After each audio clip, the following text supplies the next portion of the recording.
and I'm here again with DJ Brennie. We talked earlier about when you were doing the Bachelors Club, the promotions, and you put on the shows with the big bands. When did you begin DJing? What year? I would say it was around 1960, about.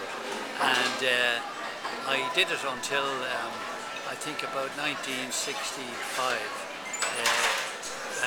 because I got a great promotion in my job and I had to move out of Dublin, and I thought that's it. But where did you DJ at? Well, I tell you now, in those days there were dances in proper dance halls, but they also had dances in tennis clubs. And in order to make money for the tennis clubs, they'd have a dance. In the winter time, they might just have one on the Sunday. In the summertime, they'd have two dances on a Wednesday and a Sunday. And they were frequented by, the people who played tennis and by outsiders as well. You build up the reputation. It's a great place to meet people and all that, And I was asked by a fellow would I be interested, because he knew I was very keen on music, and that I knew a lot about all the latest and all that. And it was a fella in work with me who put me onto this other guy. That's how it was. And I said, yeah, I'd be happy to do it, and what's the money, the pay, and so on. And what I did was I'd go along, but in those days it wasn't like today where you have about 3 turntables and all sorts of. What was your setup? The setup was that I had my own record player. That you brought? That I brought, you see, and I had it connected up to speakers. Now the speakers were, around the hall, and with long leads and that. And where I'd run them would be about the size of this area we're in here, about, that's where the dances were about. And you had a mic? And I had a microphone, yeah. But just one turntable? One turntable. And what I had, at that time there were kind of, singles, vinyl, they were vinyl 7-inch. Yeah. It was the vinyl age, and 7-inch. And then they had the 12-inch.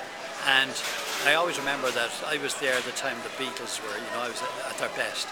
And, but what I'd do, if I wanted to play a track that was in the middle of an LP, I had to just kind of, put the needle down and hope I got in the right place. The original needle dropper. Yeah, but what I you got good at eyeballing it then. You get good at it, and also what you do is this, you'd talk and say, I now, from the Beatles, from their latest LP, Love Me Do, or something, you see, and you turn down the volume, and you put the needle down, and you put your ear to it, and you see, and when you could start to hear the music, then you turn the volume. So if you got it in the wrong place, you could correct, But that was what you did. And sometimes if somebody came up to talk to you, and it was coming near the end of the song, it might go into the next one if you weren't quick, So considering you didn't have a mixer, you only had the one turntable and a mic. Yeah. When you were going from single to single, you must have had to talk every time, did you? Or had to keep talking, yeah, and I'd be talking like that, you see, and I'd be taking them, I'd have them all ready, and I knew exactly, what I was going to play. So how many seconds could you do the transition from record to record? I could do it very quickly, and I mean really quickly. I could do it like, when one had finished, I'd talk for about maybe 10 seconds or 20 seconds, and I'd have the next one on ready. And even though to be ready, I might talk a bit more, because it might be a case of I've just been handed a request from Billy Kieran, and he wants it particularly for his new girlfriend Katie, so-and-so or whatever, and I do this, and they'd be delighted with their names mentioned and so on. And I did all that, and what I did was I'd always try and get the very latest, and in those latest records, and in those days, like, people listened an awful lot to the likes of Radio Luxembourg and BBC. RTE didn't have, as many programs. It was just one radio station, right? Well, one RTE. One RTE, yeah, and it wasn't like, playing all the pop stuff, really, So what I'd do, I'd get listening to the others, and I'd hear something, and I knew that these 17-year-olds that were coming to the dances, and 18-year-olds, that I knew that they were listening too. And if, for instance, now, I'll never forget Millie, My Boy Lollipop. When that came out, they were all mad about that, but you couldn't buy it in Ireland. But I got it. I got on to Southampton, and I got my mother, who lived in England. Lived in England. I got her to buy it, wrap it well, and send it to me. And of course I had it. And in those days, something would be out in England. It could be out in England a month before it got here. So I came on this particular Sunday night, and I said, I'm going to start with something I think is going to really delight you all, And I put it on, and they were screaming and yelling, my boy lollipop, doop, boop, boop. And then, because it was so popular, I'd play it 3 times. And they got to know that anything that was new and good, I did this. I started it by playing that. And if they were coming up and queuing to get in, they'd hear their latest, and couldn't get in quick enough, couldn't get in, you know. And then in the middle of the night, I'd play it again, and then I'd end the night with it, you know.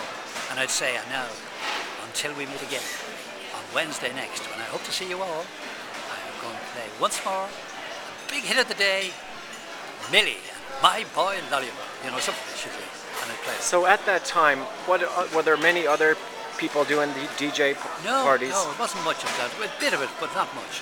No. So that was the beginning, kind of. It was the beginning of it, of DJing, yeah. And I mean, obviously there was a DJ employed in RTE in places, you know. But I mean, not going around halls, So, as a result of that, then I would get maybe some young fella, maybe 18 or 19 years of age, might come up to me when it was over and say to me, "Look," he said, "I'm having a party, my 18th birthday or 21st birthday party. Would you do DJ? Would you bring all the stuff and all that?" And I'd say, "Right, what do you charge?" And I'd say something like £8. But £8 was a week's wages. Yeah. You know, it'd be like now getting about 400 or 500. Right. So I did that. Now, unfortunately, I didn't get enough of that, but I did get some of it, all right. And but anyhow, so that was it, and I did that. So at the time, the records were mostly American and British rock and roll. Yeah. No Irish, probably. No, the Beatles were all, and Jim Reeves. Now, one of the big hits in my time when I was running these dances, or these, I wasn't running them, but I was working at it, you know, as a DJ. I Love You Because, Jim Reeves, that came out right then. So if you work it back, I think that was about 1963 maybe or so. So you do the slow dances and then the slow, fast. Yeah.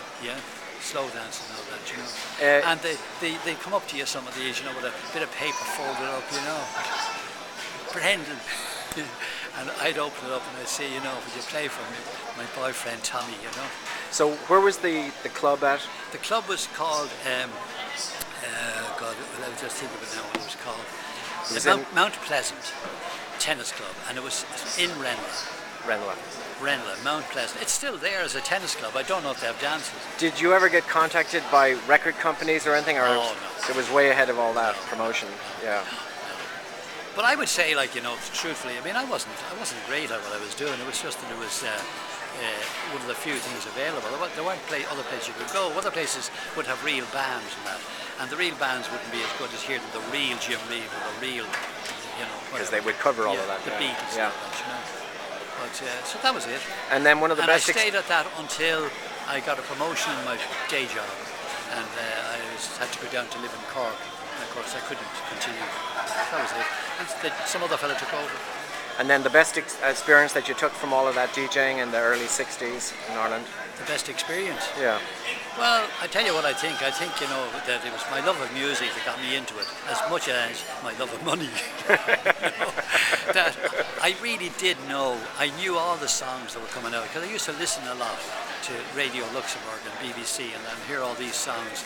And they'd have in those days what they call the top 10 or top 20 songs, and you'd know what was the most popular and so on. You know, and I'd make sure to have them. So I'd buy the records. You know, now they used to give me money, of course, to buy them, and I'd buy the records, and I'd go down maybe on a Wednesday or Thursday or Friday, and I'd say, "We got the new so-and-so record." And what record shop would you go to? I used to buy them in Tara Street, where George O'Reilly, who had been it was called Tara Records? Yeah, Tara Records, yeah, exactly.